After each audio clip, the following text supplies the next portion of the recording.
Bienvenue sur DCA Watch. Dans 2 jours, c'est le halving. Tout le monde attend ça avec impatience. Et pourtant, le Bitcoin se pète la figure. Est-ce qu'on serait dans un phénomène celle de news?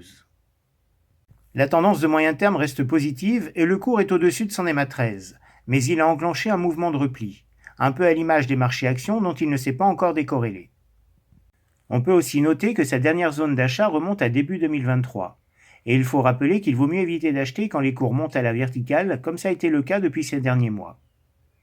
Si on ajoute le volume profile, une première zone de fixation apparaît sous les 60 000 $, puis ensuite entre 48 000 et 58 000 $, doublée par la Senkube d'Ishimoku en pointillé bleu sur le graphique, ce qui devrait faire une importante zone de support.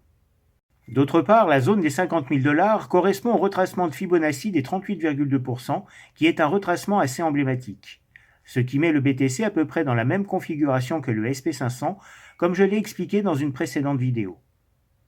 En données mensuelles, des paliers apparaissent tous les 15 000 $, et la Senkube d'Ishimoku nous indique qu'il faudra rester au-dessus des 35-40 000 $ pour rester dans un mouvement haussier de long terme.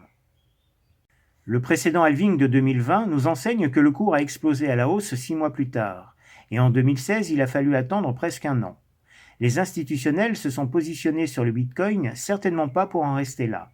Par contre, il n'est pas impossible de voir une consolidation dans les prochains mois entre 40 et 50 000 $, ce qui permettrait aux retardataires d'entrer sur le marché et de viser les 100 000 en fin d'année. De son côté, l'Ethereum profite de la hausse générale des crypto-monnaies, mais moins que le Bitcoin car il n'a pas su dépasser son ATH de 2021. En plus, il est déjà repassé sous son EMA 13. Techniquement, il pourrait entrer plus rapidement dans une phase de consolidation, avec en ligne de mire un retour sur les 2500-2800 $.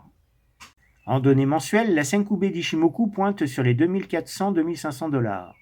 On peut donc retenir le palier des 2500 $ pour l'Ethereum, en données mensuelles comme en données hebdo, pour identifier une tendance haussière ou baissière.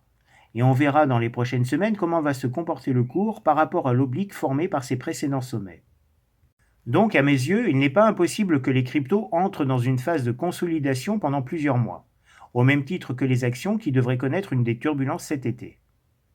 Même si le BTC pourrait moins subir car il est considéré comme une commodity et que les matières premières sont en forte hausse actuellement pour se protéger des problèmes géopolitiques ou des dettes souveraines et bancaires ou tout simplement de l'inflation.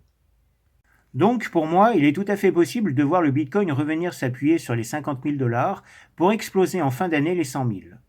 Les autres cryptos, Ethereum en tête, devraient également profiter de cette hausse mais avec peut-être plus de difficultés. Et on va suivre ça avec intérêt.